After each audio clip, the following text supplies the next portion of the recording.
Welcome, welcome. It's good to see you guys here. We did it, right? 7 days, you guys. We did it. So, celebrating all of you who have been here every day, celebrating those of you who had life happening and you had to get resourceful with your time, make arrangements for the kids to be picked up for school. Amber, that one is for you. And celebrating Amber. Amber is in newest enrollment into our tribe, into our program, celebrating that. So, super excited to have your onboarding call, Amber, and we'll, you know, get rocking and rolling. Um, but I know you guys, like, life is happening, and celebrating every single one of you for doing what you needed to do to get here for all 7 days to really get the gifts, get the wins. It's not a small thing. It's not a small thing. And even if those of you, if you had to miss a day and you were accountable and you watched the replays, and so let me talk about the replays too. So replays, you guys, are only available until midnight tonight. So if you did miss a day or you want to go back and review something, the replays are just available through the week of the workshop. So Ashley put the replay link there in the chat. If you are watching this on a replay later, and you do want to be able to go back and review, we do pull them down by midnight. So get on it. Make sure you do it. All right. This is our Q&A, Ask Me Anything day. How great was yesterday, guys, though? Like, wanting to celebrate Jessica for coming on. Like, you guys, when I tell you that she has, like, been through so much, and that she still has the resourcefulness and the commitment and the resilience, even through all of the health stuff that just happened, as we say, like, life is happening, and just to I'm so glad that she was able to come in and just, like, share with you guys, because she's so inspiring to me and to everybody who's gotten to know her in the program. And she's stepping into her power. I mean, in ways that people would think somebody with a perceived disability, with just, she was born with cerebral palsy, and, like, you would not even know when she gets up on that stage and she sings. It's unbelievable. So really glad you guys could meet her. Breaking the norms, breaking those patterns of fixed mindset, expanding into that growth mindset. Who had a breakthrough on that yesterday, by the way? Like, noticing the ways that fixed mindset has crept in and sabotaged you. Does anybody want to share about that? Did anybody have a breakthrough on their fixed mindset versus growth mindset? I'd love to hear. You can go ahead and put a hand up in the if you know where the reactions are, to raise the hand. Did anybody have a breakthrough on that? Elena, yeah, I'd love to hear. Go ahead and unmute. Hi, Arden. Hey. Yeah, growing up, I was always fed negativity in my life, saying I wasn't worth anything, amount to anything. And listening to her made me realize that I am worth something and I can overcome that negativeness. Yeah. And it's really interesting because now that you have that awareness, guys, it's not enough to just have awareness. So I'm going to give this piece to you. The what do you call it, steps to transformation, whether it's in your singing or any aspect of your life, is the awareness comes first, then acceptance, meaning seeing what is, and then action. So most people, they take action without the awareness and the acceptance, and then they're taking actions that don't serve them. So now that you have this awareness that that's been a pattern that's been keeping you small, then it's like, okay, what are the actions that I'm going to take now that I know this? Even down to the smallest little thing, where when you hear that voice come back into your head, either if you're practicing, or you're thinking of going out for an opportunity, or even thinking of coming into work in this program, when that little voice comes into your head that you recognize tells you that you're not worth it or that you can't, that first action that you can take is noticing that and then speaking back to it from that awareness. It's the inner critic is talking to you, the awareness notices it, and then immediately that first action is creating some doubt in that. Is that really true? What if I do succeed? Like, these doubt-inducing questions to create doubt within the doubt. Does that make sense? Yes, it does. Yeah, that's awesome. I'm so glad you had that awareness. Who else? Actually, we can just expand it. Wins from the week, like wins that you want to celebrate, that you learned, big ahas, your wins. Tell me. Let's do a little round of wins and celebrations. We do this in our studio class. Yeah, Rich. Sorry, couldn't find the mute button. There. I had an amazing epiphany in the shower this morning. I All right. apologize to anybody who's trying to think of that, but You know um, what? It's like I do too. My best thinking in the shower or walking the dog. well, I do a lot of my practicing in the shower. So this morning I was practicing, what we worked on the other day, Kiss 'em Rose, and I was thinking about, the sale and how the word love is such an easy word to do that with. For 38 years, I've been trained. You have to be careful. You have to change your vowel shapes in some instances. And I never understood why. And today it just hit me like a brick. Certain vowel shapes you can't open the sale on. Right. And this is So, like something that we get into in the intensive quite a bit, which is understanding the shape and the place of vowels, and also how where you are in your resonance requires you to gently modify or neutralize certain vowels so that you can keep that sail and still be understood. So that's a great one. hit me just boom. I was like, lights were going off. And I was like, holy crap. I even said out loud, I finally get it. So And that was so were you awesome. able to create it in your body when you were like playing with that word or other words to feel that? Yes, yes. Yep. So yeah, I mean, because I was sitting there thinking, the word me, that's a hard one. That's why you hear so many vocalists go kind of may instead of me. And I Right? was like, oh my God, it makes so Right, much sense. exactly. And so like one of the pieces that I'll give you on that, since it is Q&A day, even though you're not asking, but I'll give it to you anyway, Okay, good. is um as long as you think the original vowel, it doesn't really matter what you modify to in here, the audience will still hear the original vowel. So if I think E, but I sing eh, the audience will hear E. However, if I think and I sing the audience will hear eh. So, for example, like let's say I'm singing okay, so this is in my head because my daughter's been obsessed with Heathers the musical, and there's a song in that called Kindergarten Boyfriend. And in that song, the singer had to go, a new kindergarten. Oh, is my original sound off? Hold on. Original sound. A new kid. I'm not singing kid. I'm Right. singing ke. Yeah. But if I think kindergarten, even though I sing kindergarten, the audience will still hear a new kindergarten. Now, if I think and I sing a new kinder, you're gonna hear as opposed to I. Okay. So that's just a little trick of the trade, for modifying. And there's a lot of really like targeted specific things when it comes to modifying vowels, and that's sort of more like advanced technique stuff. But for now, just know that like the concept that you got in terms of inside space needs to be what it's going to be, and tongue needs to be within there but not bisecting that space and pulling soft palate down. Then you modify to the next open vowel. So if you're singing E, like whatever, feel or whatever, right? Like I can't, if I siren up on an I have to go to E.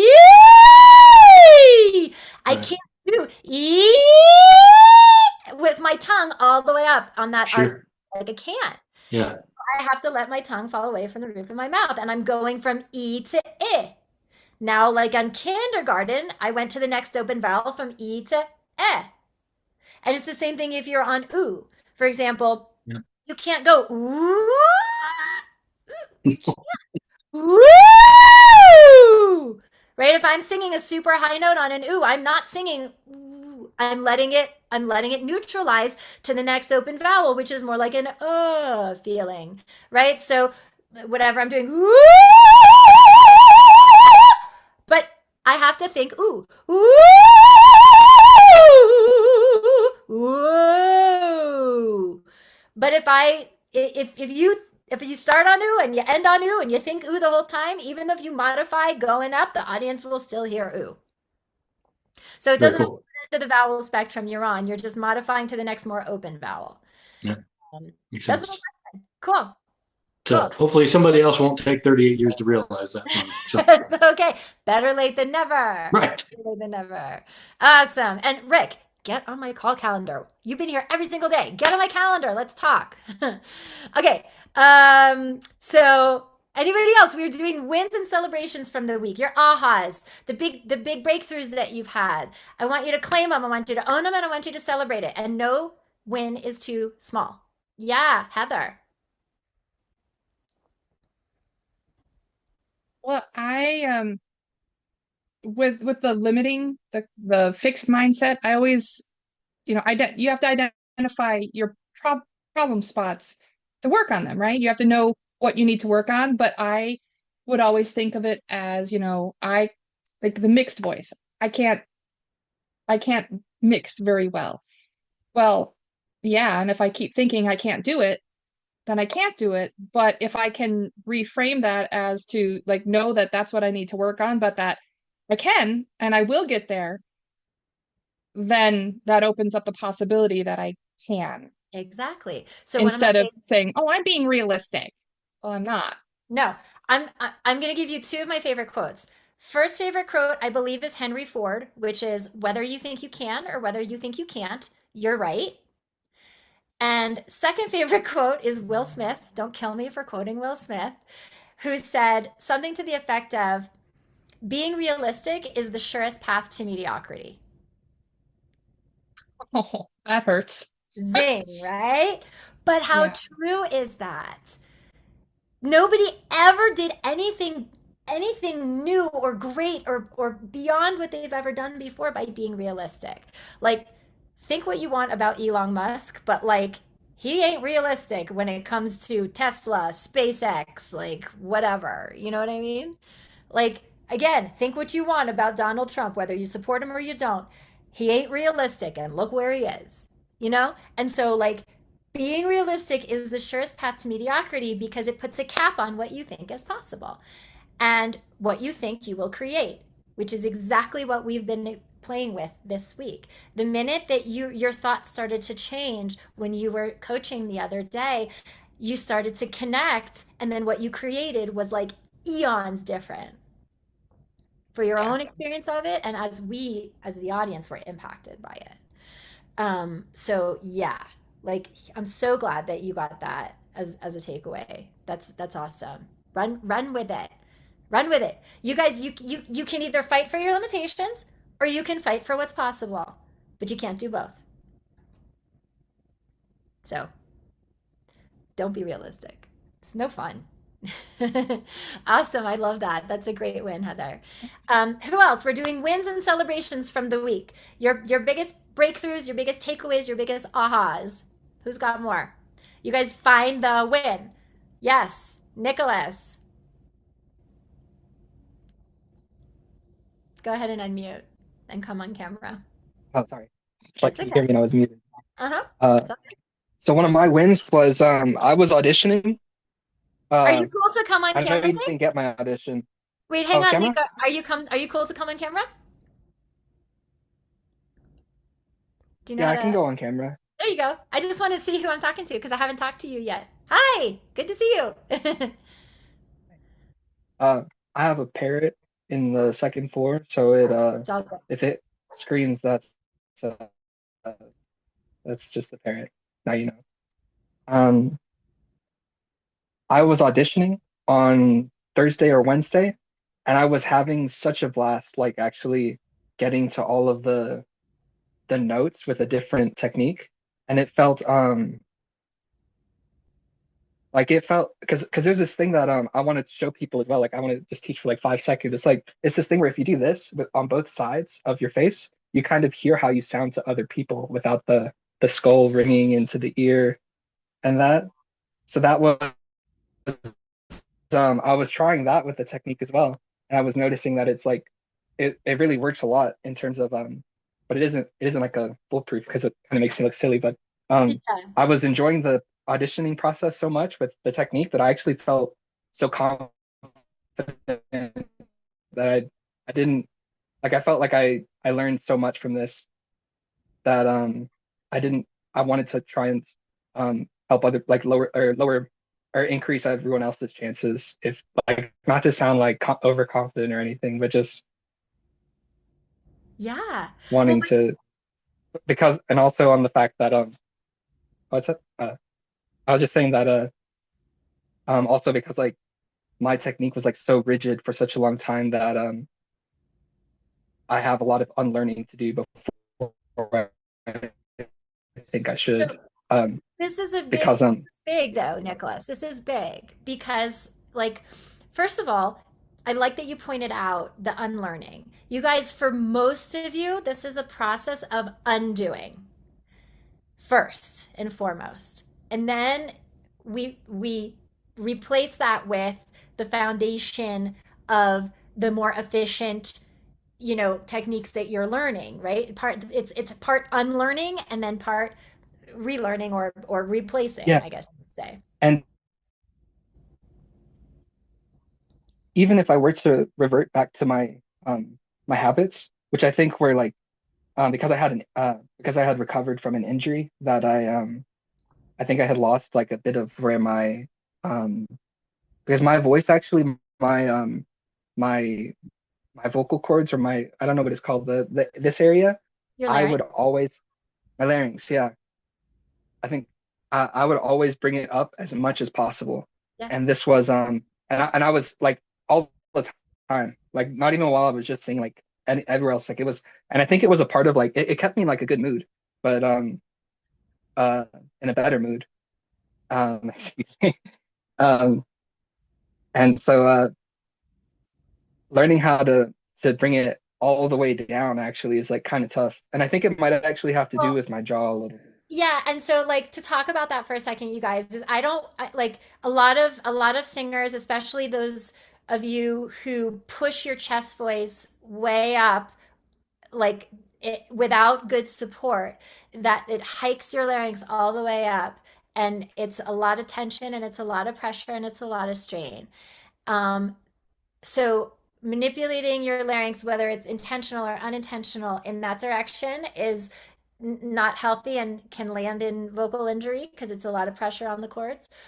And also, I just want to reflect back your language, Nicholas, which is also you don't want it to be as low as possible either. You don't want to shove it down and push it down in the opposite direction either, because the same thing is true. That pressure is going to Yeah. create problems. So, what we want is you guys, I don't want you to focus on your larynx at all. What we aim to do here is that the larynx be floating, neutral, free, not being hiked up this way, not being shoved down that way. And the way we achieve that is with all of the opposition techniques that I'm talking about. The whole point of releasing your jaw and allowing everything to pull up this way is so that you don't have anything shoving your larynx down. And the whole point of the support and everything that we're talking about moving this way is so that you don't have anything hiking up and pushing up and encumbering the larynx from below, so that the larynx, you're just from the midline here, and your larynx just gets to float freely without being hiked up or shoved down. There's, I don't want you guys to think about your larynx at all, because then you will manipulate it. Worry about what's happening above it and worry about what's happening below it, and then this will be fine and it will do what it needs to do. So thank you for bringing that up, because I think that's just an Uh, important point. Yeah. Thank you for your yeah. celebrations, Nicholas. That's great. I'm so glad the audition went well. And you guys, that's the beauty of this, is if he's having fun and if it feels good to go audition, he's going to do it more. And he's going to get more time in the saddle, which means he's going to get more data. He's going to learn more what works, what doesn't work, the things that he gets to optimize, so that every time he goes to another audition, he's going to get better and better and better. And then eventually he'll get an outcome that he wants. So it's really good, Nick. Thank you for sharing that. Awesome. Did I see Marie Anya? Did you have your hand up in the chat if you wanted to do a celebration? I wasn't sure. Yes. Yes. Can you come on camera too? Yeah, yeah. Hi. Hi. As you already know, my name is Mary. So I'm happy to be with you. Yes. And it was a great week. I really like it. And my biggest problem was like when I have to support, and then after the second day, so when I try and do repeat, and then I feel better, and then I know how to do it now. That's That's it. amazing. So Yeah, that's Marie celebrating her new tools and celebrating finding more consistency. That's amazing. Keep yeah, doing it. Keep working the tools. All right, Okay, you thank guys. you.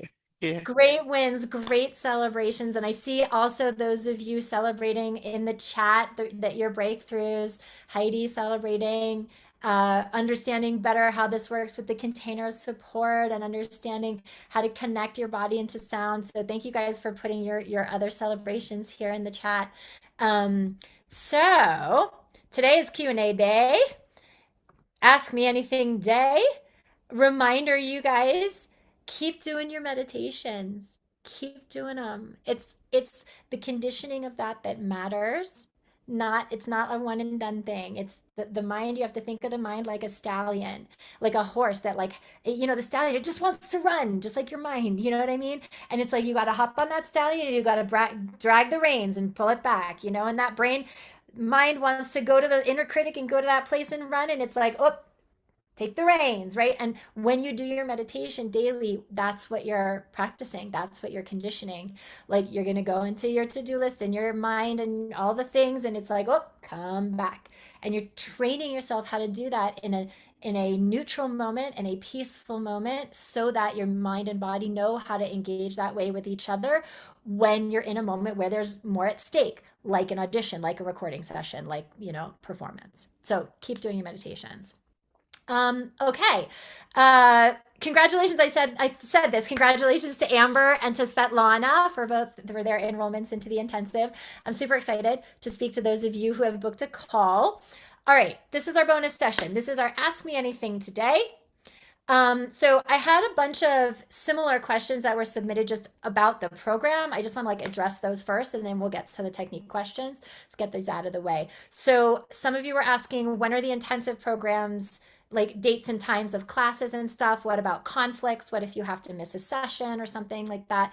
So our group studio classes are 90 minutes. They're Tuesdays, 10:30 Pacific to 12 Pacific, excuse me, and Thursdays at 9:30 Pacific to 11 Pacific, so you can translate that into your time zone. Group mindset call is just discussion, where studio classes, coaching. Group mindset call is Fridays, 8 a.m. Pacific for an hour. And then you have your one-on-one mindset coachings, which are 30 minutes with your mindset coach every other week that you schedule between the two of you. And then we have bi-weekly technique pods on Mondays, which are even smaller groups, like two to three, sometimes four people, 60 minutes. And those midday on Monday, there's several of them, and you would be assigned to one of them, when you come in. If you have a conflict, if something happens, like if you get sick one day or you have jury duty or whatever, like we record all of our classes just like we record these, and so you can go back and you can always watch the replay. Those don't expire like this does. And so if you have to miss or come late, you won't miss the trainings. But I say to everyone, it's only 4 months of your life, so make it a priority. This is your most important time with us. But if something comes up, you do have the replays. Now, if something happens, like how Jess had surgery, and so then we just pause for however long we need to, 4 weeks, 5 weeks. I had a singer last year whose dad died during the program. And so, he needed to take several weeks for that, right? So if it's a larger thing, or one of our singers, she booked a tour and she thought she could handle doing both, but she couldn't. And so she did the tour for 6 weeks and then she came back in, so if it's something extensive that's going to be a week or more, then we pause and then you come back in. I prefer not to have that stuff happen. You know what I'm saying? I want you to have the momentum and the consistency, but if it comes up, we deal with it. But if it's just I'm sick for one day or whatever, you have the replays. Somebody asked, can we pay as we go? That's what our four payment option is. So you have that option of 4 monthly payments. It's $18.97 with the discount through tonight. Otherwise, it's $2,300 a month.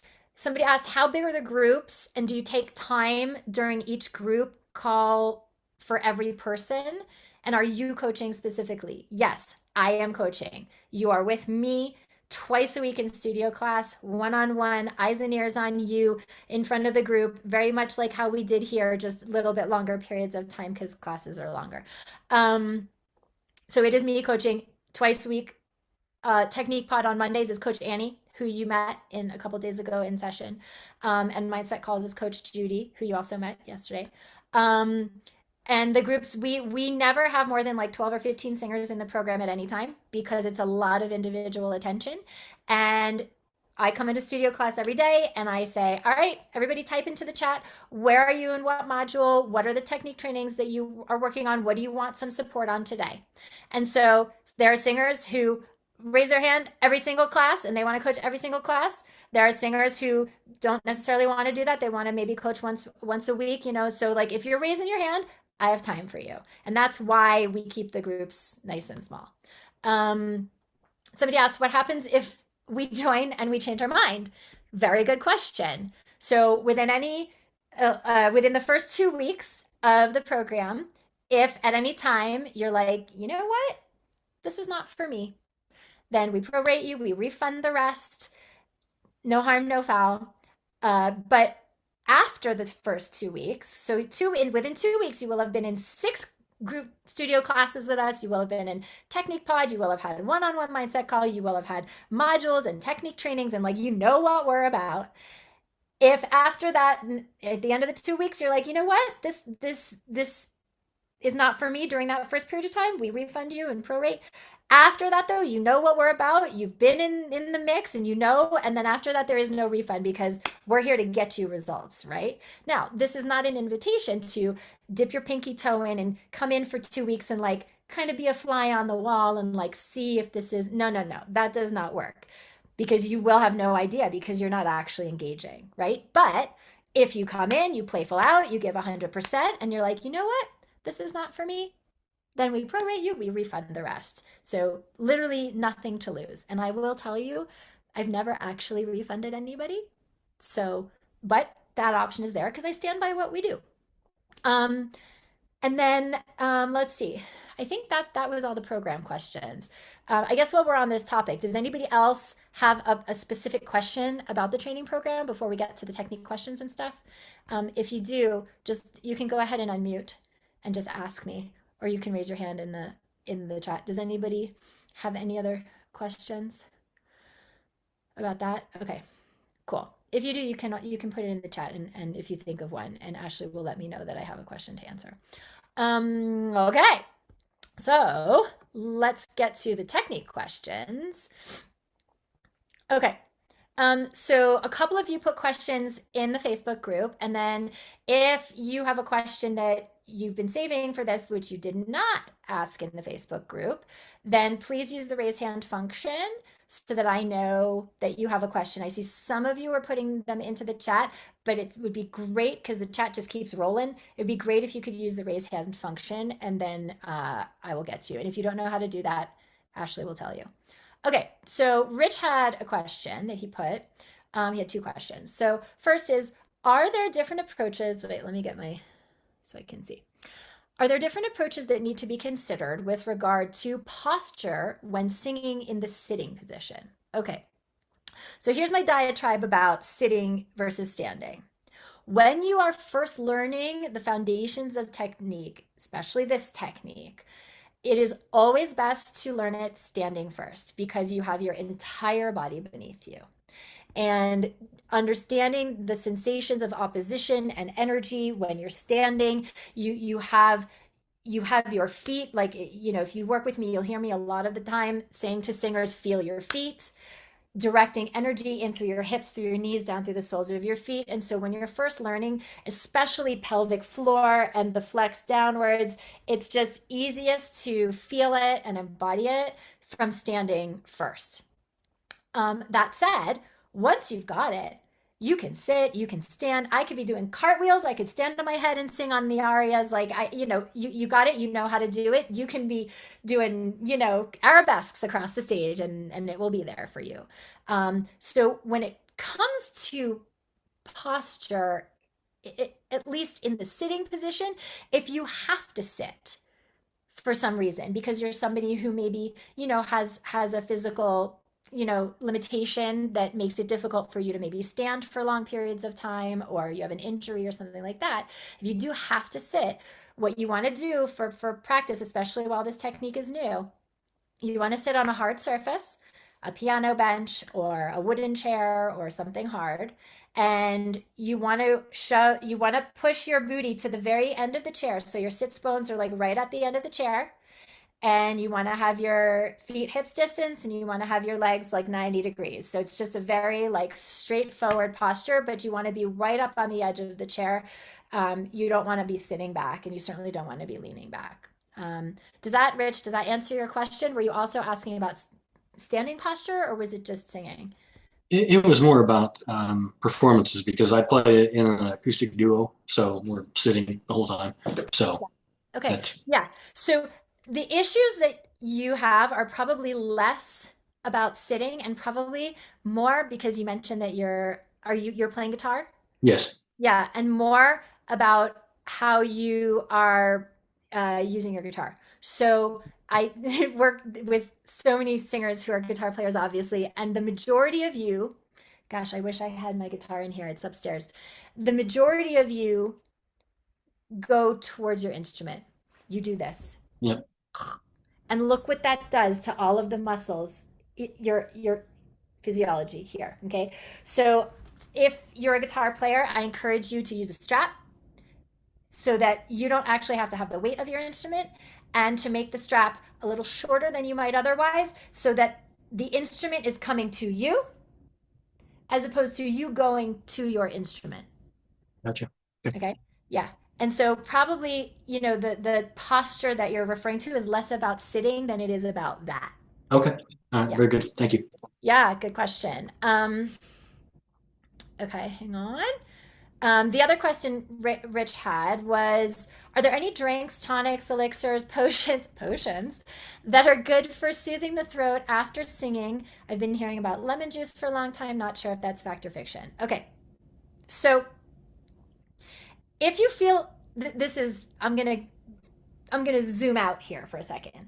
If you feel like your throat needs to be soothed after you've sung, then that's data.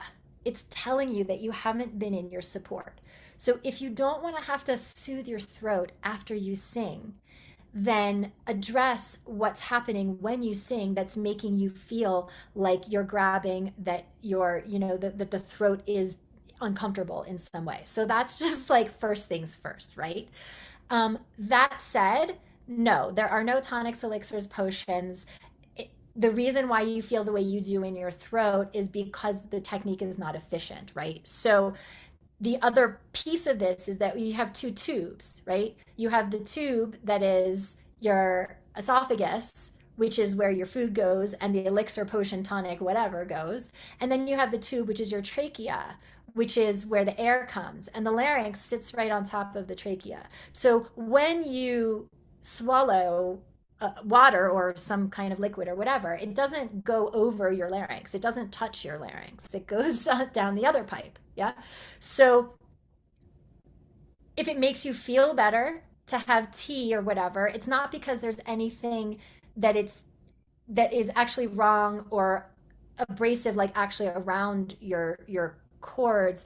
It's probably all of the compensatory tensing and contracting and over controlling that you're doing in the other parts of your throat. You know what I'm saying? That when you drink something warm, it might help you feel a little bit more soothed or relaxed. You see what I'm saying?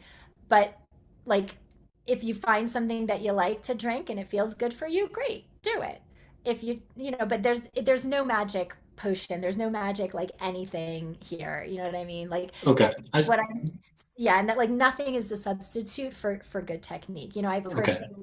singers say, "Oh, don't have dairy, don't eat spicy, don't do this," and all that is like, yeah, fine if it makes you feel good, fine. But the amount of like difference that it makes in your sound is like it might be like this as Okay. opposed to the technique, which is really going to be the thing that you can open up with and rely Okay. on. So the whole lemon juice thing then is a myth. Yeah, Okay. yeah, yeah. I mean, That was but that's, really the crux of my question right yeah, there. Is yeah, that yeah. No, like lemon juice. No, I mean, and what's funny is that I haven't actually heard the lemon juice thing. Like Oh, okay. honestly, you guys, the only thing and the best thing is water. Stay hydrated. Stay hydrated internally, because the more internally hydrated your cells and your systems are, the more internally hydrated your vocal folds are, and the easier they will flow and vibrate together, because your whole body is internally hydrated. The tissues are internally hydrated, which includes your vocal folds. So water, water, water, water. Awesome. Thank you so Cool. much. Yeah, good question. Okay. Excuse me. Um, Heatherly had a question. How do you find out about opportunities to make money singing? So that's like a really big question, because there's lots of different ways to make money singing. And some will feel aligned to you, some will not. Some will be available in your area, some will not. Some require technology, some recording skills, some do not, right? So it really depends on you what your skills are. And because, like, for example, there's a ton of opportunities to do what we call vocal contracting work, which is like singing on a commercial, singing on soundtracks, demo singing, things like that. But you need to have at least a basic knowledge of Pro Tools or Logic, to record yourself, have a good mic, and then you could be anywhere in the world. You could be in Alaska, you could be in Pittsburgh, it doesn't matter. There are databases that are, you could submit for stuff, and then they choose you, and you have to record it locally on, on your device. So, like, it's what kind of opportunities do you want to find out about? Right? And then there are those opportunities that nobody is advertising for, but that are out there as non-traditional gigs. Um, for example, like singing at a retirement home, assisted living facilities, singing in like gallery openings, doing like singing at a rehab, like stuff like that. They're not going to be advertising. They don't know that they want it. But if you understand like how we work with our singers in the second half of the program, we teach you how to pitch for gigs. We teach you how to go after non-traditional singing opportunities to be able to create income, because not everybody is advertising, and the opportunities that are being advertised for are require audition, which is fine, you know what I mean? But like there's a lot more competition than you being able to walk into your local rehab facility and understand how to have a what we call a win-win conversation, so that they all of a sudden are like, oh my God, yes, we do want this. How did I not know that we should have this? Of course we should. And yes, we would like to pay you $400, an hour to come in and do that, right? So there are very specific places online for certain kinds of opportunities. If you are a musical theater, Broadway singer, backstage.com, if you don't already know about it, that's where all the audition notices are. And you put in your zip code, and you can get a subscription to be able to get the audition notices sent to your inbox that are within a certain mile radius of you. That's, a huge, there's also, oh my God, the name is escaping me now. Uh, uh, Gig salad. Gig salad is like for bands and other like live gigs that need a certain kind of musician, right? So looking for a bassist, looking for a singer, looking for a, stuff like that. So I mean, at the end of the day, guys, it's like there's this thing called Google. And you can pretty much Google to find gigs anywhere, if you type in the search, and you know what I mean. So just like mess around and look around for stuff. We have in the intensive program, in our like last 2 months, in our paid to play content, I give the singers what I call my best singing gigs resources document. And it's a database of all the links and all the everything of where to go find all different kinds of gigs, cruise ship gigs, if that's what somebody's interested in, voiceover, vocal contracting gigs, how to submit your music to film and TV to get licensed, and money that way. So I guess my question, the way I'm answering this question for you, Heatherly, is with a question, which is, what kind of gigs do you want? And because you can't really search for something until you know, right, what kind of gigs you want. So I don't know if that was helpful, but okay. Let's open it up. Let's open it up to your questions, those of you who are here. Go ahead and let's see. I do see some of you putting stuff into the chat. So let me like go back here and see if I can address these. Okay. Heather, is the larynx the lump in the front of the neck or the throat? Sorta. So it's your Adam's apple, and your larynx sits within it.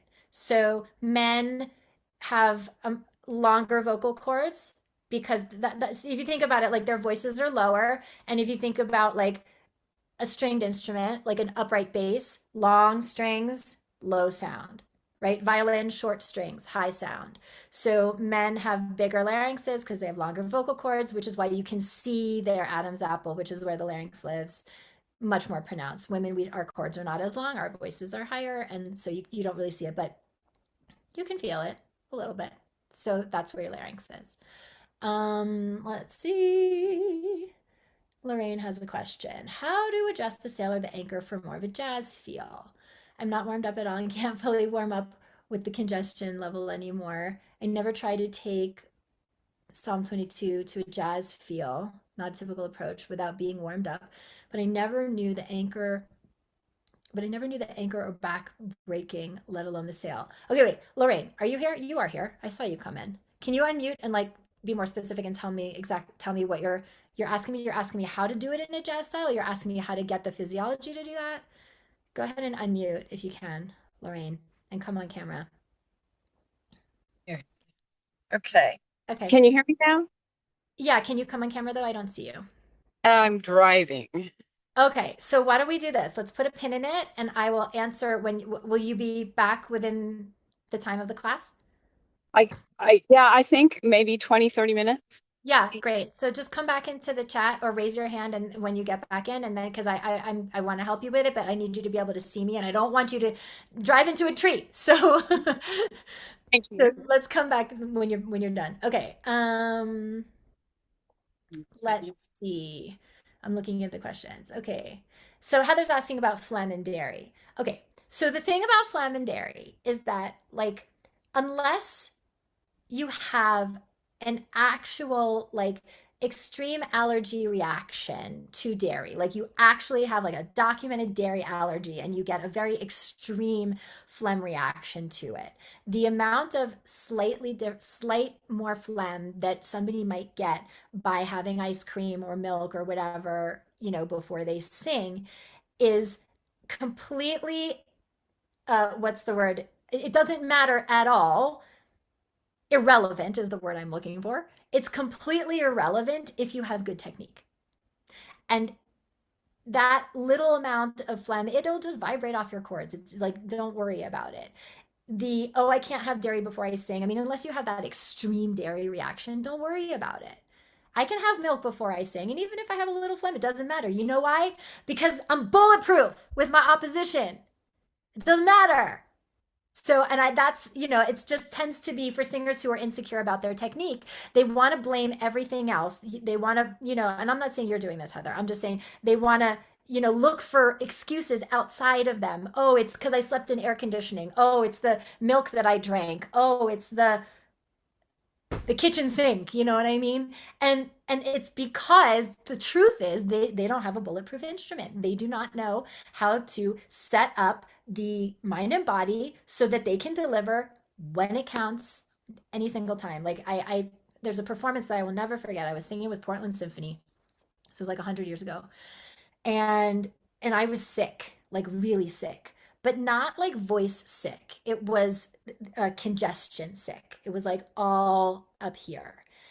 And it was one of my favorite pieces, and I was like, I don't want to cancel this gig. And I was already in Portland, like I'd already flown. And so I was like, okay, like I'm just gonna do the thing that like I coach on, which is I'm gonna trust my body.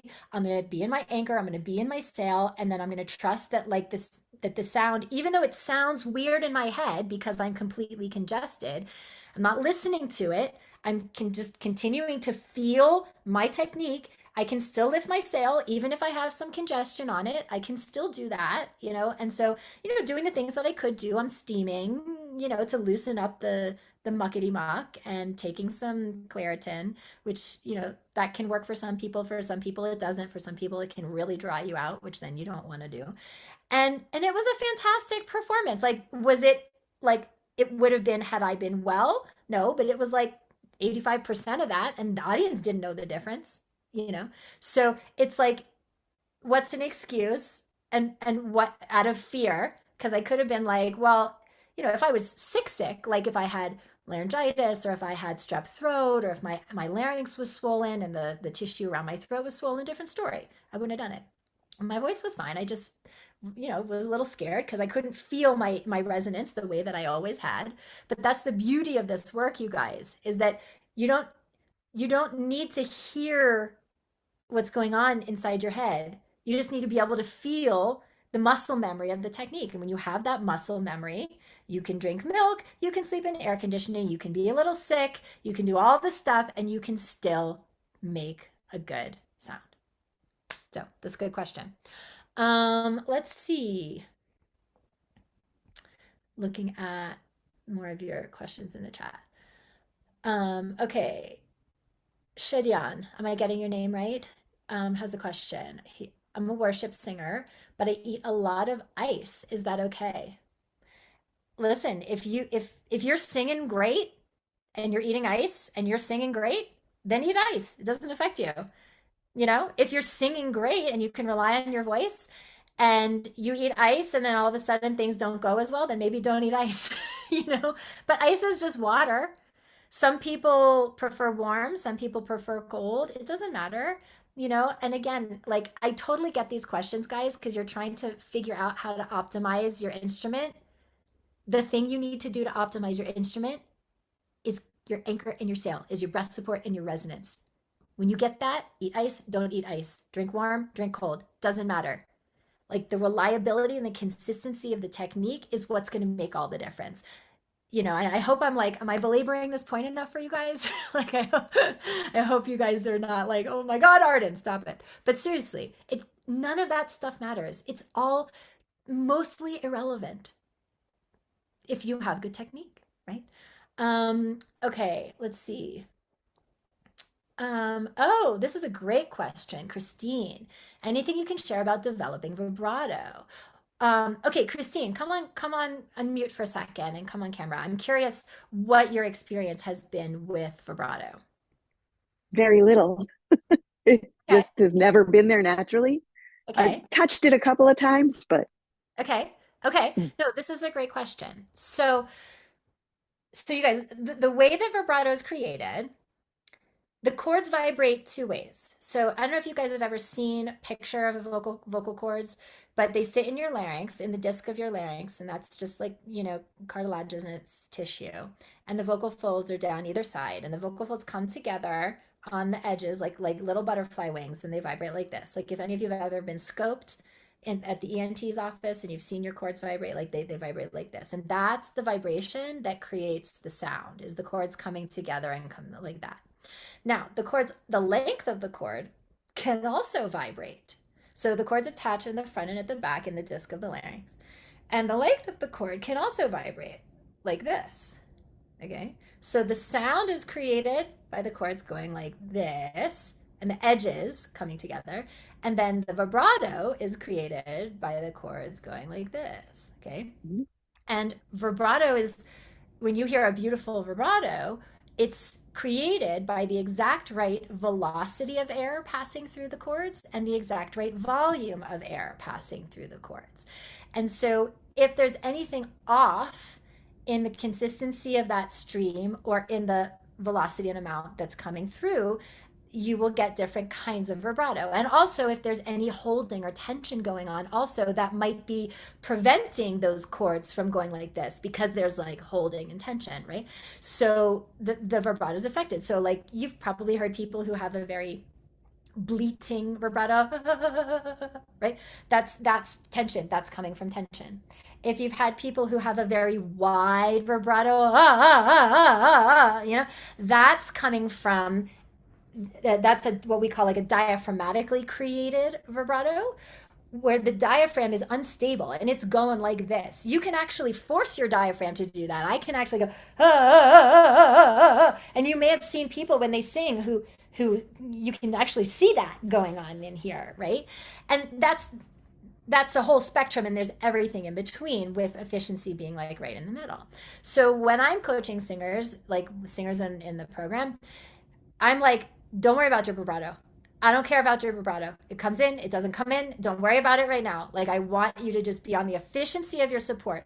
And when that efficiency is there, then the vibrato happens. Now, you can control it. You can affect it by what you do. So if I want to create a straight tone, you guys know what a straight tone is, no vibrato, right? If I want to create a straight tone, I'm going to ride my diaphragm, and I'm not going to let there be any flow. I'm going to like with it. And that's creates a different velocity and volume of air that makes it so that we don't have this vibration and we just have this vibration. You know what I'm saying? So I guess my answer to you is, don't worry about your vibrato. Just work on the consistency of your opposition, the consistency of your support, getting out of tension. And the one thing that you can give yourself a direction to is, let me allow the sound to spin. Just kind of feeling that, so you get your efficiency going, and then I'm just going to allow the sound to spin within the instrument.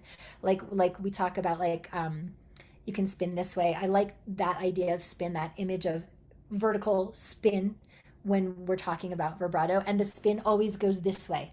It never goes that way, which you guys get, because what happens if we think we're going that way? We're going to start to push things that way, right? And then we're going to push the body. So that you can think of that spin, sometimes that can help you find like a nice equilibrium, so that you're not forcing too much and creating straight tone, or you're not being lazy too much and creating wobble. I don't know. I hope, does that answer the question? I love. Yeah, it was Yeah. interesting. I did not know that it was the opposite wave. Yeah. Then that was really interesting. Because the reason I don't want you guys to worry about vibrato is because then you're going to manipulate to create it. And then it's a manipulation, and it's born out of a holding here, or a holding here, and we don't want that. So don't worry about it. Get on your opposition, and it will come. Okay? Thank you. Yeah, absolutely. Cool. Good question, Christine. Okay. Let me go back into the chat. Okay.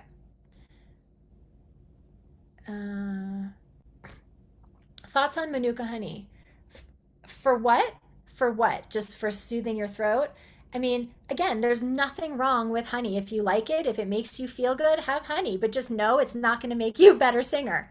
Your support and your resonance is going to make you a better singer. I'm just hitting it home, guys. I'm going to beat this horse until it's dead.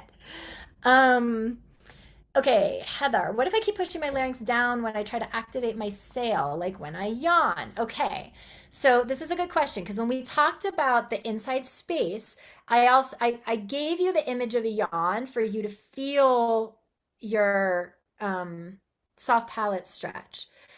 But I also said when you yawn, we also depress the larynx. We don't want to do that. We just want to do this. Okay, so if you're pushing your larynx down to activate your sail, you're not actually activating your sail. You're giving yourself a false sense of space, because you're pushing your larynx down, and when you do that, your sail, your soft palate actually goes with it. And so you feel like you have space, but all your space is down here. Instead of leave this alone, smell the brownies, feel your ears widening, and pull up. So that if you smell the brownies, you'll raise, like Heather, smell the brownies, and you'll raise your soft palate. If you breathe into a smile, that's you lifting your soft palate and leaving this alone. Because if you go, you're not in a smile. You're not smelling the brownies. You don't have that feeling of joy. Okay. So just focus on breathing into your cheeks and your ears, smelling something that smells really good, breathing into a smile. And if the way that you naturally breathe into a smile is you leave your larynx alone. If you just, that's how you do it. If you're going to just be happy and go like, that smells so good. Like everything is here. You're not going, okay?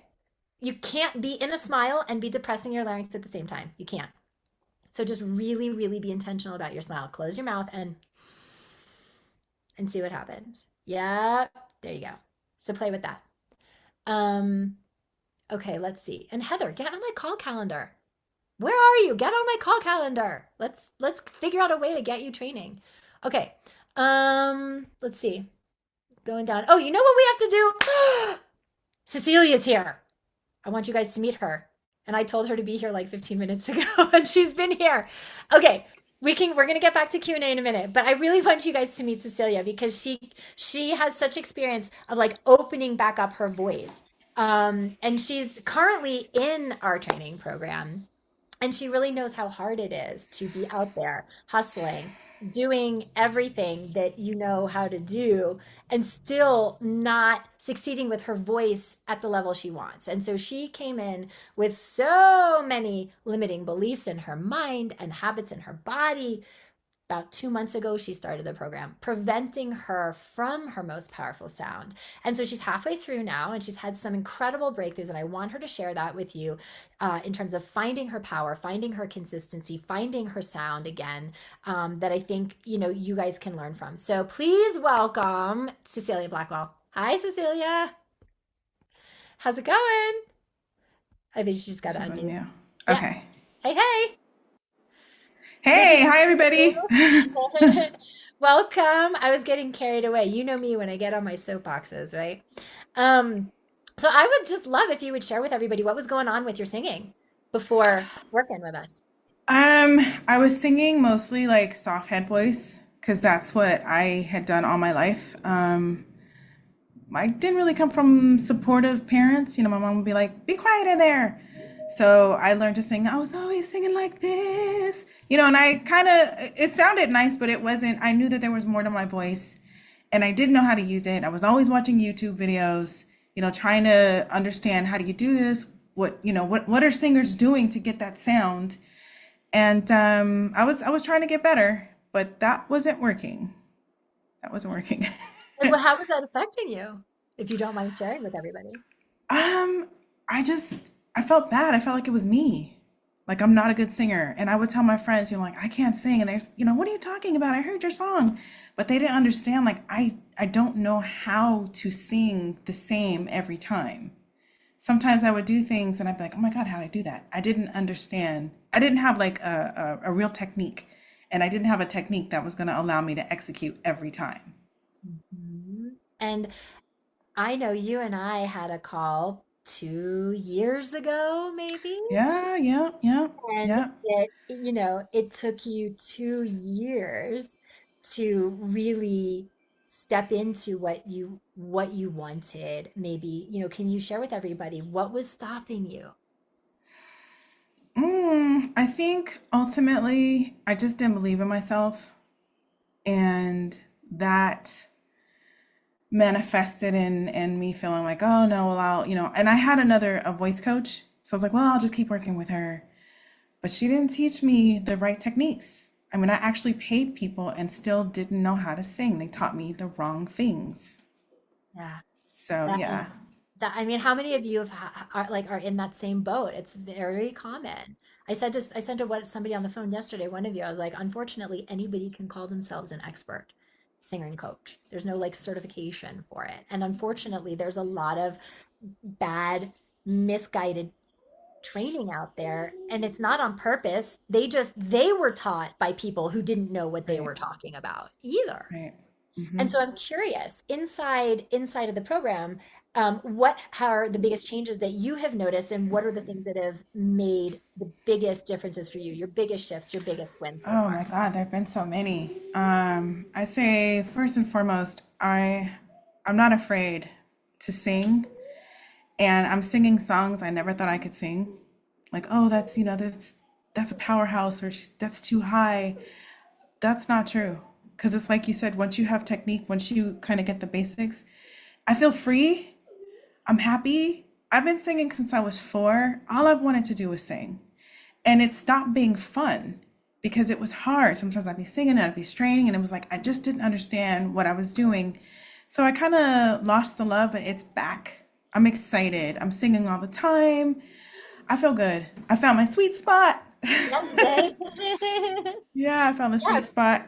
And the mindset, like the mind shifts, like I had no idea that the beliefs that I had just about life were showing up in my singing. We talk about the manipulation. I was doing some spiritual work, and I saw that one of the things that I would do in the past was like thinking I needed to manipulate situations to get what I wanted. And I was actually, it showed up as me manipulating my voice, trying to do things like go up here to sing high, or, just things that I thought were helping me sing better that are not necessary, that weren't helping me sing better. So like the life singing connection, I had no clue, or fear. Being afraid to take risks was showing up as being afraid to take risks with songs. There were certain songs that I wouldn't try because I didn't want to sound bad or look bad, or I wouldn't even risk it. But now there's nothing. If I want to sing it, I'm gonna sing it. Do you guys hear the confidence there, right? Like if you had met Cecilia 2 months ago, you're what, about 2 months through the program, right? Yeah, like Yeah, roughly. yep, yeah. Like, and you remember when we talked a couple months ago, Hmm. and you were like, I've hit a wall. Like you were so like, I don't know how I would describe it. Kind of hopeless, it felt like. Yeah, like someone on here said that he wished he had known this 38 years ago. Ditto. I'm talking about decades of singing and coaching and lessons and videos, and I still just I didn't have it. I didn't know what to do. So yeah, after all that time, it was like, maybe I'm just not gonna get this. Maybe it's just me. Whatever I'm doing, I don't know what they're doing to get that, and I can't get it down. And it was How was no one, that I didn't know stopping you? technique. How was that stopping you in your career, though? I wasn't going for it. Wasn't really posting on social media. I was afraid. I was afraid to sound bad and to look bad and to embarrass myself. So I just kind of stopped trying. Mhm. And so I know that you've had some very, very big belief shifts. I know you have a bunch of what we do in here. We do make belief tables and things like that, and we cultivate global beliefs. We cultivate. So would you mind sharing some of yours with the crew here so that they can borrow some of them if they resonate? Well, I wasn't trusting my body. Um, I didn't feel like my body was my friend because my body's doing certain things that bodies do when you're my age, and I don't want them to do that. Like gain weight, or I'm just gonna say it, like have hot flashes. And I didn't realize that in not trusting my body to kind of be my friend, I wasn't trusting my body to produce the sound that I wanted. But then I had the mind shift that, you know what, no, wait a minute, I can trust my body because my body is doing exactly what it's supposed to do at this age. So it's like right on schedule. It is my friend. It was made to produce these sounds and I can trust it. And when I had that mind shift, it just changed. It was like the chains were released. I was like, oh Mhm. my God, I can sing. I can really sing. I can do this. Just like all the people that I admire, they have technique. They're not better than me. They just know they have technique. They know how to sing. And so what are you looking forward to? What is allowing you to now do and step into? Oh God, I'm looking forward to performing and getting paid to play Yeah, you and are. just singing. I mean, I was singing like Whitney Houston this week. So yeah, I'm looking forward to getting out there and singing with freedom and not worrying about hurting myself or sounding bad. So that's, yeah, I'm looking forward to getting out there. And so, like, as we were joking before, it took you like 3 years, 2 years. I don't remember when we first had our first call to Yeah, to decide to fight for what you wanted and to decide to get help. And so, if right. you were talking to that version of you 3 years ago, knowing what you know now, what would you tell it? What would you tell her? Do it. That fear that you're feeling is not real. You're making it up. There's no evidence. And just do it. Do And it it, sooner. but it wasn't easy. It wasn't easy for you. Like you had to get resourceful. You had to Yeah. get committed. Yeah, I did. I did. I got the money. I had some investments that I cashed in, and I was on a payment plan. But yeah, I found it, and it wasn't hard because I just made the decision I'm gonna do this. And I felt like I'd seen some of your videos and stuff on YouTube, and I was like, she knows her stuff. And I was right. I was right. This course has changed my life, not just my singing, but my life, my confidence, my enthusiasm, everything. I can understand why you haven't had any refunds. Nobody wants a refund. Nobody wants a refund. Well, thank you for sharing your experience. Is there anything you want to leave everybody with, knowing that they are where you were? I'm just gonna say if you really, really want to know how to sing and sing the way your heart wants to sing what you hear in your head when you are getting ready to make the sound. If you're tired of not knowing what to do, if you've had any vocal injuries and don't want any more, I would say do it. Just this is like, I don't need to look anymore. I don't need to try to find how to sing. I don't need to go on YouTube and listen to all these different people. I don't, and no one can ever misteach me again. I know what to do. That's And powerful. this is all I've ever wanted. So if you're We're so like want to excited. sing, do it. Yeah. But you Yeah. guys, this is what full ownership looks like. This is what being all in looks like. Was it Mm-hmm. easy to figure it out? No. Did you have Mm, to go beyond your comfort zone to do it? absolutely. Yeah. Yeah. But when you have the support of a community, when you have experts who know what they're talking about, when you have a step-by-step guide from A to Z, then you guys, it's really not that hard. Like, it's simple. It doesn't mean that it's always easy, but it is simple. But if you'll notice that the word that she used, she had to decide. And so for you, Cecilia, what was the decision? What was the deciding factor? Because it took you 2 years, and at a certain point, you Yeah. did decide. What was that for you? That I wanted to learn how to sing. I just wanted to know how to sing effortlessly each time, every time. The thing that got me with you, you were like, execute every time. And I was like, that's what I want. Whether you said whether in the shower or on the stage, I was like, that's what I want. I want to know how to do that. But now you're And only 2 months in. What are the big differences that you're finally noticing now? just the lack of fear. Like I said, the songs that I used to feel like were really challenging, I'm happier. A lot of the thought exercises just showed me what I was believing and helped me change the meditations. Like I told you, the self-trust and the fear, game changers. I mean, totally like transformative. And there was somebody else who even said, "This is what I've been waiting for my whole life." Yeah. So yeah, she wrote that. Like I feel the same way. Well, buckle up. You still have you're only halfway. So you guys Yeah, keep an eye out for Cecilia and message her in the chat if you resonate with what she's saying. Thank you so much for sharing your experience and for sharing your enthusiasm and your hope, because you guys, I know it can be scary. It can be scary to yeah, step in and go after what you want in a bigger way than you ever have before. yeah. And And thank you, Arden, for sharing your knowledge. You're so patient. And I'm just gonna say something quiet. Like you'll start singing, and Arden can immediately identify what you need to change.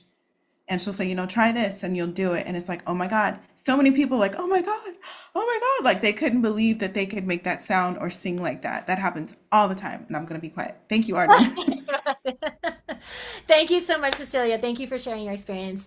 I really, taking your time out of your day, out of your practice to be able to come here and be with us.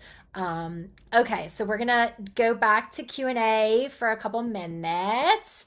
And, I wanted you to meet a smattering of different singers who have all been in different places, different ages, different points in their career. I wanted you to meet real people who are experiencing the kind of transformation that's possible.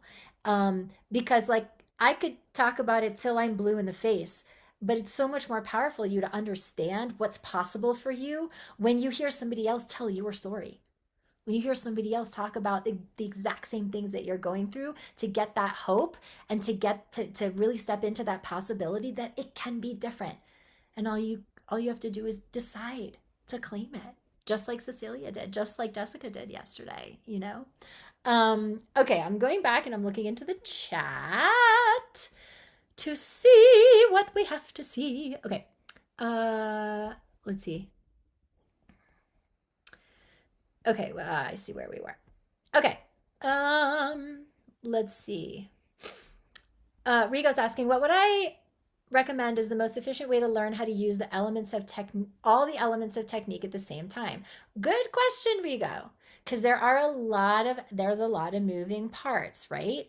And so my best advice here is to focus on one thing at a time in a strategic, like step-by-step way. So like all the vowel modification stuff I was talking about with Rich at the beginning of the call, I gave that piece to you because I want you to know that it's there and you can play with it. However, none of that's going to really matter if you haven't set up the foundation for your lower support, your ribs, your lean, your hiss, your lip trill, your then you move to your sail. Like there, at least the way I teach and the way I've seen to be the most effective is like you got to think it's like you're building a house, right? So all the vowel modification stuff and that stuff is like, you know, the pretty chandelier that you're gonna hang. You know what I mean?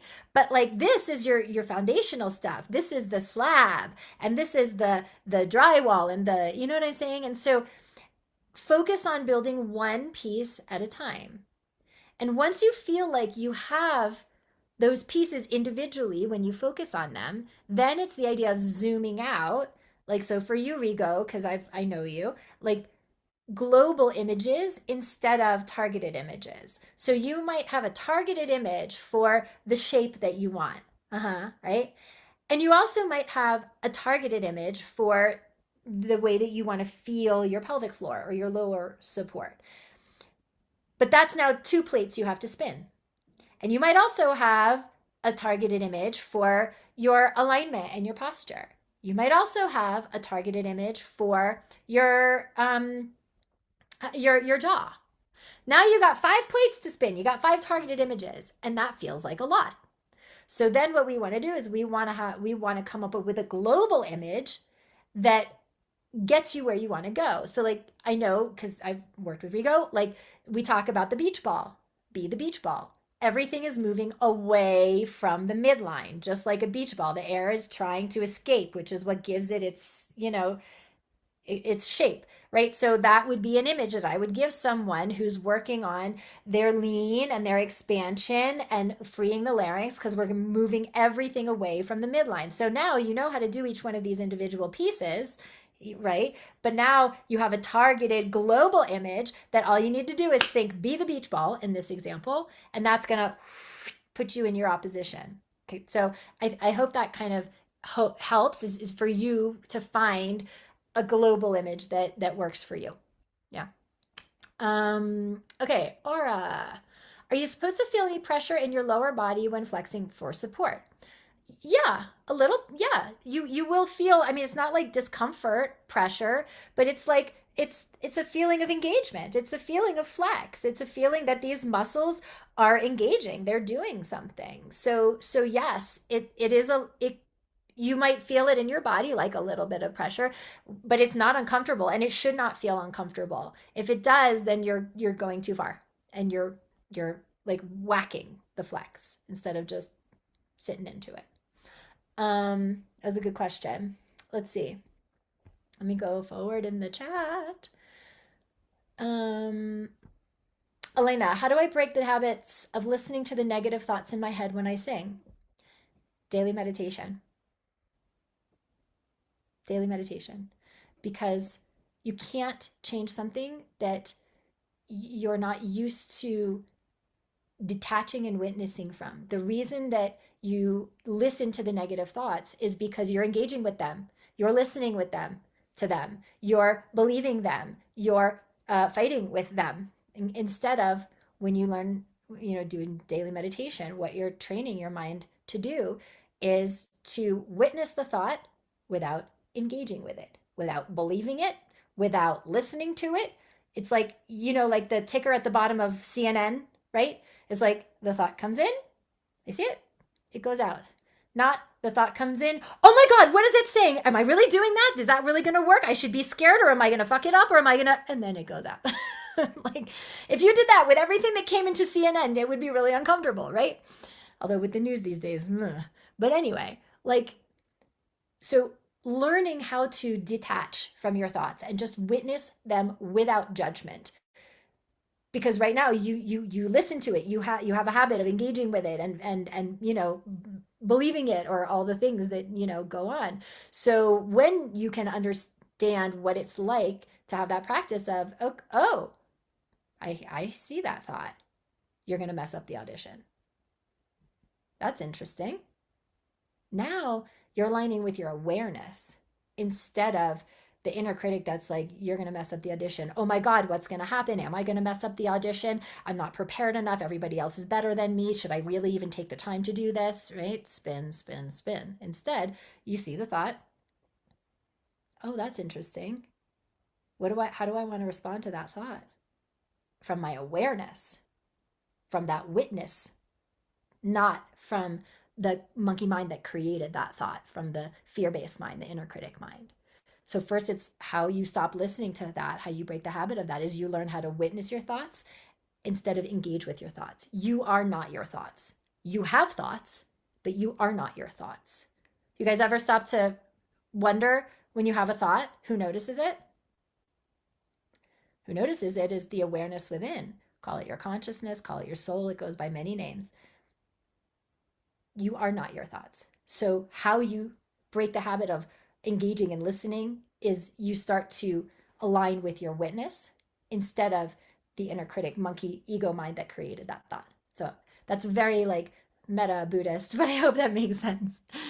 Okay, let's see. That was a great question, Elena. Arden, Lorraine's on camera now. Oh, okay. So Lorraine, thank you, Ashley. Tell me, Lorraine, go ahead and unmute and explain to me what you were feeling with the throat. I've been listening. I guess maybe my question kind of reforms. I haven't been able to warm up properly since a couple of years ago. I would just sing with the guides on the radio, and I started going into nodes. And I feel like that's kind of mostly healed. I don't know if I'm dealing with an issue from that or what, but now when I try and warm up, I can't finish warming up. And so then when I try to go towards Wait, when the you end, say, hold on. When you say you can't finish warming up, why? You're getting vocally fatigued? no, I just can't get all of. I've had, I mean, if dentists and doctors, when they look in my throat, they're just like aghast at what the drainage has done to my throat and everything through the years. I just have had issues, and there's a long history to that. But I used to, I mean, chronic bronchitis, whatever, I could still warm up. I just would have to get all that drainage out, and I could do that singing. Now I can't. So that's a question for me. Now, ever since I had that splitting of the sound a couple of years ago, and I don't have that anymore, but I can't seem to get all the phlegm out. I can't. So I'm not getting a full warm up. So I'm not sure. So I tried to the other day, and I still couldn't do the full thing. So when I got done doing as much of a warm up as I could, I still couldn't transfer like I used to be able to take that more operatic sound, I guess, ish, as close as I get to it, and then try to move that into a jazz like I'd been able to do. And I'm just wondering if there's something that I'm doing wrong because I'm adjusting that container and the sail now, or what? Okay. So these are like, it sounds to me like there's a lot of things playing into this here, right? And I think, obviously, if you've done everything that you can do to address the drainage and all that stuff, like just medically, or if there's nothing more for you to do there, Not right? yet. Like what I know, and just sharing from my experience, is that even if you have phlegm, even if you have drainage, even if you have a lot of that stuff going on, unless it's making your vocal cords, like if it's the drainage, it's not the problem, you guys. It's what we do because of the drainage. So when we have a lot of stuff muckety mucked coming down our cords, what we do is all that. And what that does is whack, whack, whack, whack, whack, whack, whack on the cords. And that's what creates notes. That's what creates vocal injury, even in people who are not singers, because that's like a lot of abrasive and it causes swelling on the cords. And so then what happens is you have this, when you have vocal cords coming together, the swelling on the cords is never even. So you have a little part that's swollen here, and then maybe it's not as swollen, then you have another swelling part. So some parts of the cords are coming together and other parts of them are not.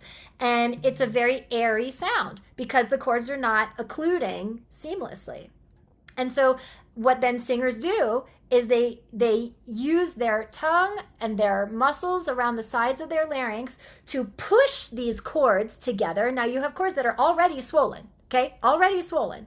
And now you have the pressure of the pushing the cords together to make them occlude seamlessly.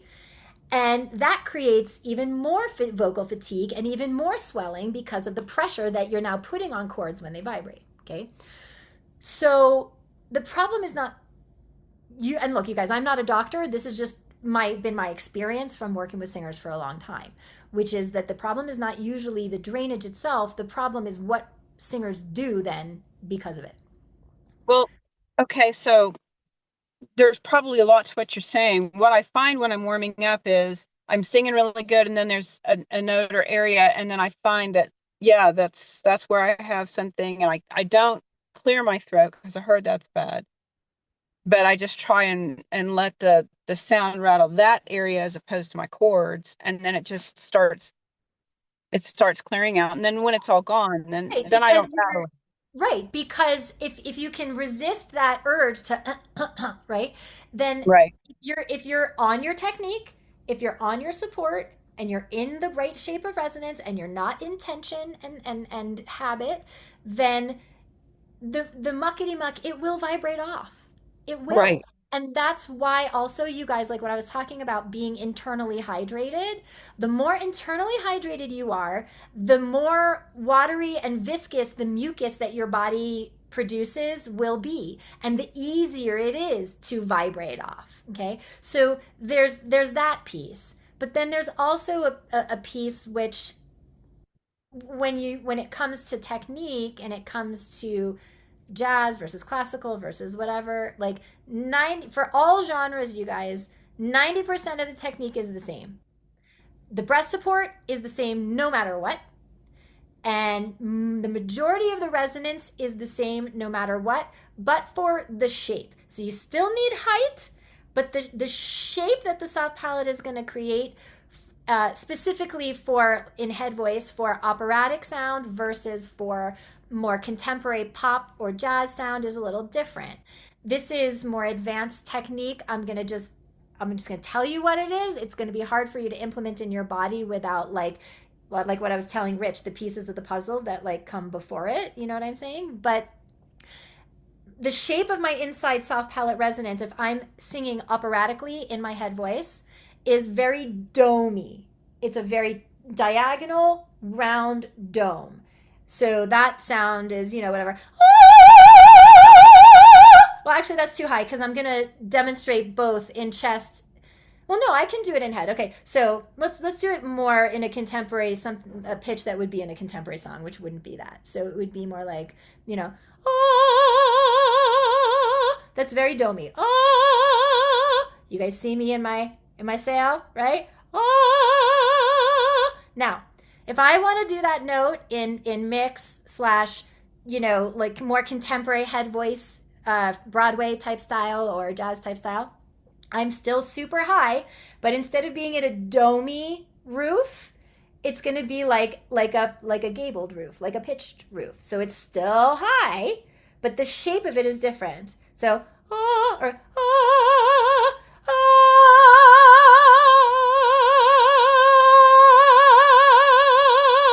it's still high, but it doesn't have the dome.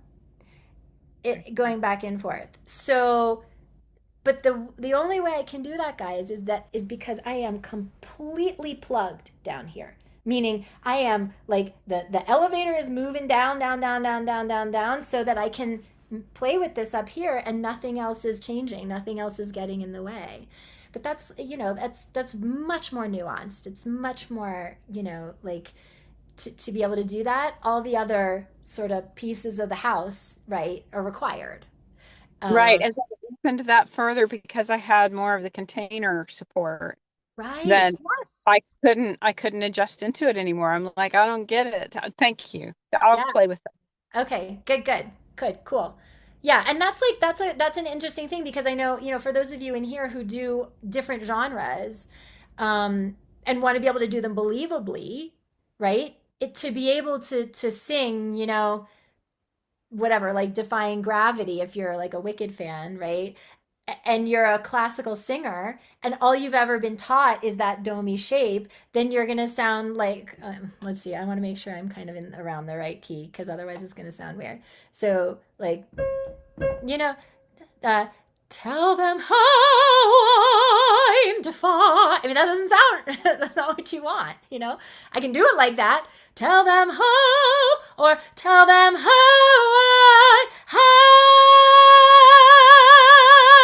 That's head voice. I'm going back and forth from operatic sound to like mixy Broadway sound, right? It's really cool skill to be able to have if you're somebody who wants to be able to go back and forth between genres, Okay. I have a couple other things that I want to get to, and I know that I don't know if I got to all the questions. So if you had additional questions, please, you guys, go into the Facebook group and ask them, and I will engage over the next few days and I'll answer your questions because I want to make sure that you feel supported. Oh, there is one last question that I forgot to address, which is about the program. Somebody was like, okay, can I still do the program if I don't enroll now? Like, are you starting a cohort now? And like, if I don't do this now, am I gonna have to wait like 6 months? And like, are there only certain time windows to join? Like, can I think about it and enroll later? And so the answer is it's rolling. So you can pick your start date. You want to be in class with us tomorrow? Great. Get on it. Ashley put the link in the chat. Take care of your enrollment, right? So yes, like you can enroll at any time. However, we only have the bonuses until tonight. So you can come in a couple weeks or in January or whatever, but then it would be 9K instead of the 7K. If you need a little more time just to get your ducks in a row for the tuition investment, like this is right for you, but you need to, like Cecilia said, like she needed to cash out on some investments, or you just need some time, whatever, then what we do is we do a deposit. The deposit is $1,000. It goes towards your tuition. And that would, if you take care of your deposit by tonight, then you want to come in January, great. Come in January, and you're still coming in at the $2,000 discount with the self-tape bonus and the website bonus and all of that stuff. So if the discount is important to you and the bonuses are important to you, then get on my call calendar. We'll talk about the deposit and we'll pick a start date for you, whenever that works for you. So yes, you can think about it, but also I do want to call this out because you know me, I'm going to talk about mindset no matter what. Indecision is also a decision. Not deciding is also a decision. You're deciding to kick the can. Someday is not a date on the calendar. So what is it costing you the longer you wait to decide? Freedom, time, money, opportunities. How much more information do you need to decide that you want to be on big stages doing what you love every day, or to be recording your songs in a place where you can deliver like to your potential every single time and it feels good and it's fun because you're confident? How much time do you need to decide that you don't want to be in regret anymore in your life, wondering what if you had fought for your talent and your gifts? So not deciding is deciding that you're okay with more of the same. And so you guys can follow me. You can come work with us at any time. You can engage with our free content. I will continue to love on you in the free content. That doesn't cost me anything, but it does cost you. It does. And the question that might help you get clear is, are you willing to settle for those costs? More auditions where maybe you don't even get into the callbacks, or maybe you get a callback, but they go with the other guy, being passed over yet again and having to explain to your spouse or your partner who is so burnt out at work because they're still supporting your dreams that you didn't get there. More time still attached to the bench that you've been sitting on for years because you don't have the skill set or the confidence to go out there and actually do what would light you up. More time attached to a side job because you're not able to book the great paying gigs, or you can't fill a 200 seat club at $50 a ticket, or how hard it is juggling everything with your music and your job and your family and everything, which leaves you less time for yourself, for your family, but most importantly, for your goals for your music. You guys, the money you are not making is a cost to you. And the more time that you spend in your blocks, not knowing how to go out and make that impact that brings the career you want, guys, impact equals income. Even if you're saying to me, Arden, I'm not really doing this for the money. Okay. And even when you learn how to make that impact, income will come because people will want your gift and they will be willing to compensate you for it. The bigger the impact, the bigger the income. So you want a big league career with a big paycheck, then you got to learn how to make a bigger impact. And the longer you wait to understand and fix the things that are sabotaging that impact, you can't get that time back. So are you willing to settle for these costs? Are you willing to settle for continuing to feel like that sadness, that shame, because you have a gift that you are not living? And how that affects every other aspect of your life, how you show up as a spouse, how you show up to your kids, how you show up to your other endeavors, your job. You know, when you are not living in your light, that light ain't shining anywhere. And I think one of the things that you probably got from hearing from a lot of our singers over the last few days is that this affects every aspect of their life. And when they are living as the highest and best version of themselves, doing what they love, able to free their voice, activate it, perform, do whatever it is they want to do with it, every other aspect of their life is impacted for the better. So are you willing to settle for continuing to play small? If the answer is yes, that's okay. It's not the right time for you. Like I said, I will still love on you in our free group and with my free content. But if the answer is no, and you're not willing to continue to settle for more of the same, you want big shifts and you are tired of waiting for them, you want results like Cecilia, like Stephanie, like Tom, there is no other approach that is this effective. Guys, I have coached in them all and I have been a student in them all. And if I thought something else was better, I would be doing it. That's why when you train with me, when you train with our team, you get hands-on results-based approach that works with you to implement the techniques and the tools that you need next. We're not leaving you hanging in the wind, right? This is a long-term sustainable approach. This is not like the vocal fad of the day, because you have a holistic 360 support system to help you embody the skill set, the mindset, and the artistry that creates unstoppable singers. So if you want the tuition discount, if you want the other bonuses, get on my calendar for a quick discovery call. We'll see what makes sense for you. If I said, like, if you book that call today, even if the call isn't until later on in the week, you'll still get the discount, but you have to get on my call calendar today and be serious about getting resourceful and doing whatever you need to do to fix the issues. So here's that link again to have the discovery call. Ashley can please put it in the chat. There have been so many of you that have been so engaged all week.